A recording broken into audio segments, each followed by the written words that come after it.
요한계시록 12장 13절에서 17절입니다. 12장은 용과 여자, 여자가 낳은 남자, 또 여자의 남은 후손의 이야기입니다. 이 이야기가 4개의 이야기로 연결되어 있습니다. 용과 여자의 이야기로 시작해서 여자가 낳은 남자의 이야기, 그리고 용과 미카엘의 전쟁 이야기, 그 다음 용과 여자의 남은 자손, 그 성도들의 이야기입니다. 공통점은 용이 땅으로 쫓겨났다. 그 성경에서 일관되게 그 마귀를 벌하시는 하나님의 이야기, 이게 12장에 반복되어 나타납니다. 13절에 보면 용이 자기 땅으로 내쫓긴 것을 보고, 또 10절에서 우리 형제들을 밤낮 참수하던 자가 쫓겨났고, 또 4절 보면 땅에 던져지는, 용이 땅에 던져짐으로 용과 함께하는 그 악령들이 땅에 떨어지는 겁니다. 이런 용의 반응이 13절에 있는데, 여자를 박해하는지라. 그 용이 자기가 하나님의 징계로 추방된 것을 아니 분노하는 겁니다.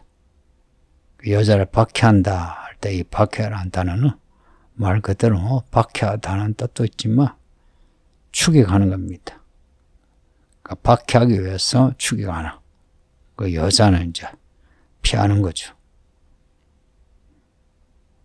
하나님이 여자를 피하게 하시는데, 큰 독수리가 두 날개로 여자를 광야 자기 곳으로 날아가게 합니다.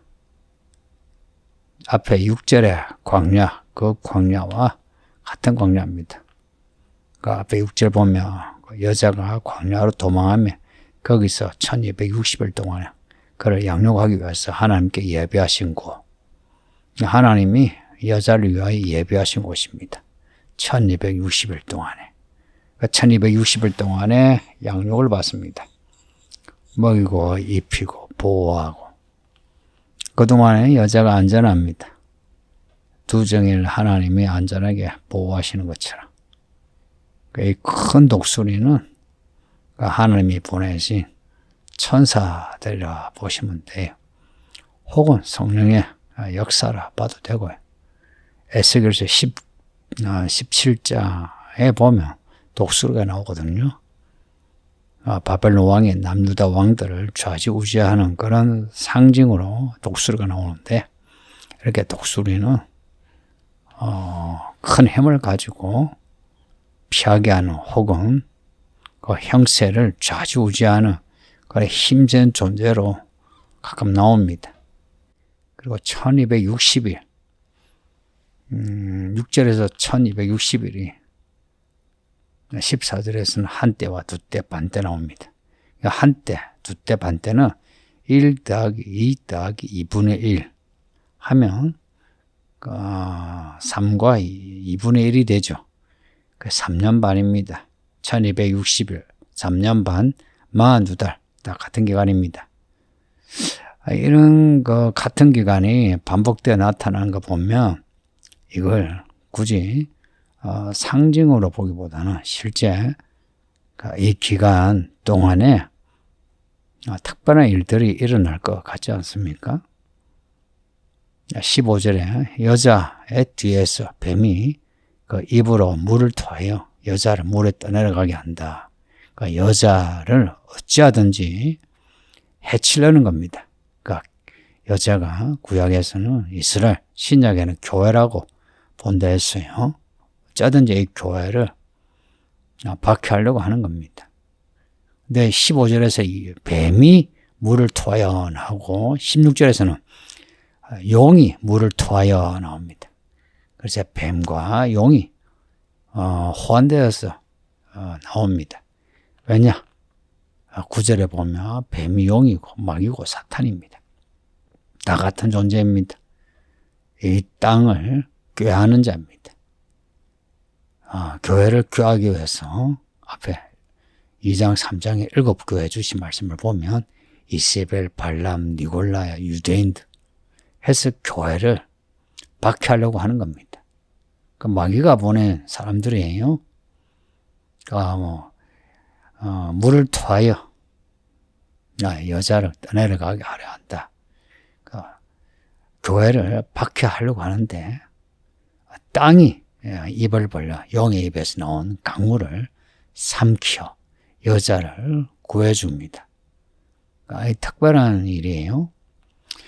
땅 하면은 하늘과 반대되는 의미로 마귀의 세상이죠. 땅에 거하는 자와 하늘에 거하는 자 이렇게 나눠지죠.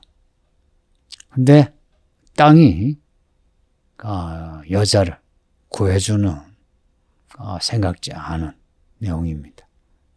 용이 여자를 박해하고 여자는 안전한 광야로 가고 그 여자를 뱀이 뒤에서 물을 토해 여자를 해치려고 하고 근데 땅이 그 물을 삼킨다. 이 또한 광야에서 여자를 보호하는 하나님의 보호하심이에요. 근데 하나님의 보호하시는데 땅이 그 물을 삼켜 여자를 보호하는 이게 이 본문의 어려운 문제이기도 합니다.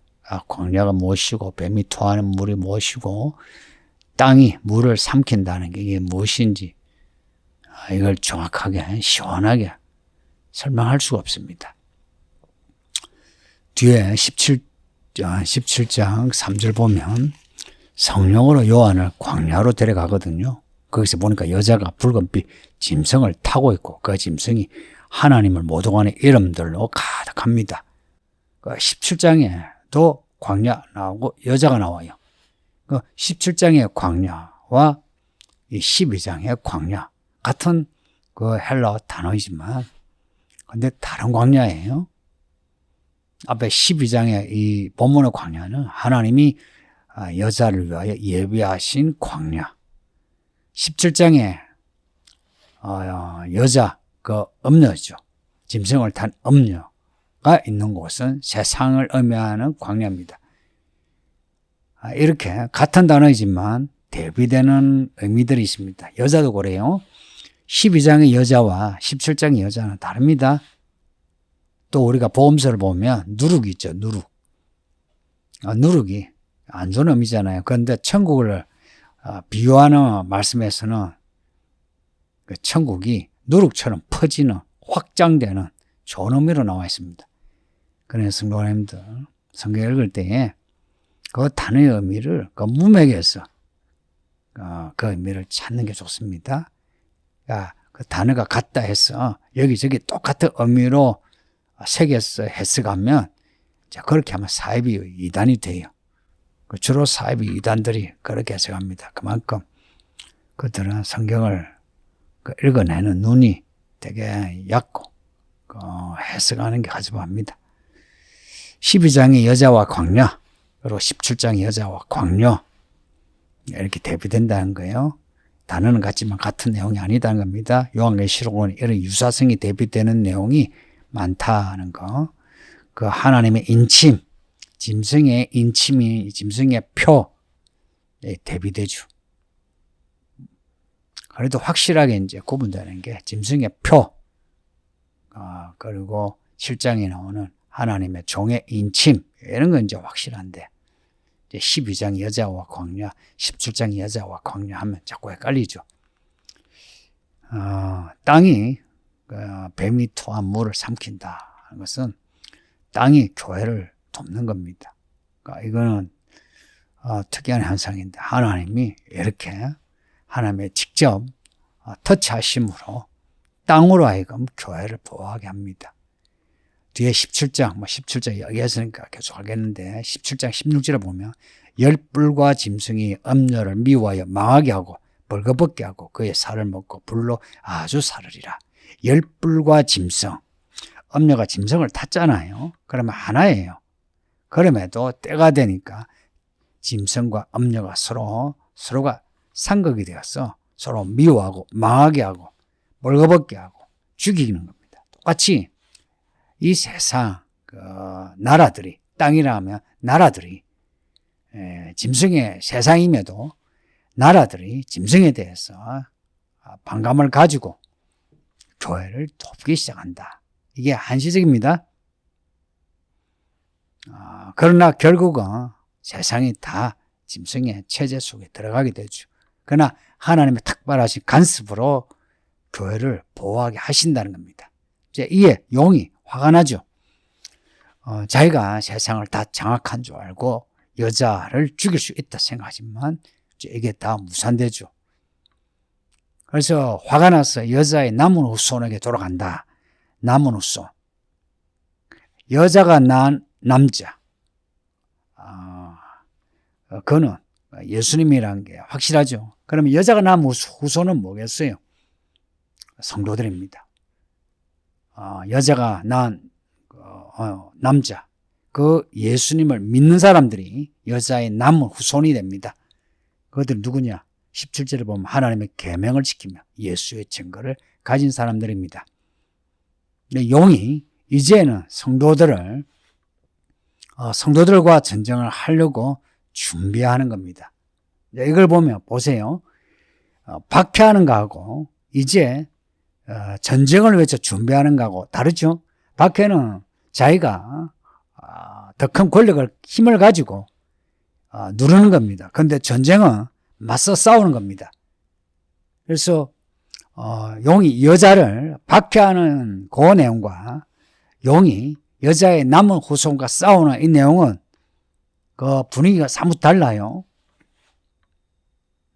여자의 남은 후손은 앞에 우리가 봤던 하나님의 종 14만 4천 그들과 같이 합니다. 이들 누구냐? 하나님의 말씀 예수 그리스도의 증거를 가진 사람들이라. 하나님의 말씀 예수 그리스도의 증거. 이게 앞에서 요한이 자기를 이야기할 때 나 요한은 하나님의 말씀과 예수 그리스도의 증거 곧 자기가 본 것을 다 증거했다라고 고백을 해요. 그리고 6장에 다섯째 인을 뗄 때에 나타난 그 순교자들의 영혼, 그들이 누구냐니까 하나님의 말씀과 그들이 가진 증거, 예수의 증거로 말미암아 죽임을 당한 영혼들. 고로 요한계시록의 성도는 하나님의 말씀을 지키는 사람, 예수의 증거를 가진 사람들입니다. 이들이 14만 4천이고 알곡이고, 그리고 뒤에 19장에 보면 예수님과 함께 내려오는 하나님의 어린 양의 군대입니다. 이들이 어린 양과 함께 흰 옷을 입고 백마를 타고 내려옵니다. 그래서 17절에 용이 그들과 싸우려고 모래 위에서 준비하고 있습니다. 19장의 어린 양이 백마 타고 내려와 짐승의 군대와 싸우는 이야기, 그 이야기가 이 17절의 이야기입니다. 그래서 이 이야기는 일곱째 나팔에 속한 이야기입니다. 마지막 때에 대한 이야기입니다. 성도님들, 마지막 전쟁이 반드시 있습니다. 그때 우리가 짐승의 군대가 될 건지 어린 양의 군대가 될 건지 지금 우리의 믿음의 결심에 달려 있습니다. 어린 양의 군대가 되려면 하나님의 말씀을 잘 받아 지키고 예수님의 증거 가지고 살아갑시다. 기도합니다. 아버지 하나님 감사합니다. 용과 여자의 남은 후손, 땅과 이 세상의 이야기를 우리에게 읽게 하고 가르쳐 주시니 감사합니다. 정신 딱 차려서 말씀을 깨달아 알게 하시고 이 이야기를 받아들여 언젠가 있어 이 예언의 일들 잘 준비하여 우리는 예수님을 잘 믿는 예수의 증거 가진 사람들이요 예수님 편에 서서 이기는 자가 되게 하소서. 오늘도 주께서 모든 교회와 성도들을 돌봐주시어 이기는 교회, 이기는 성도들이 되게 하소서. 예수님 이름으로 기도합니다. 아멘.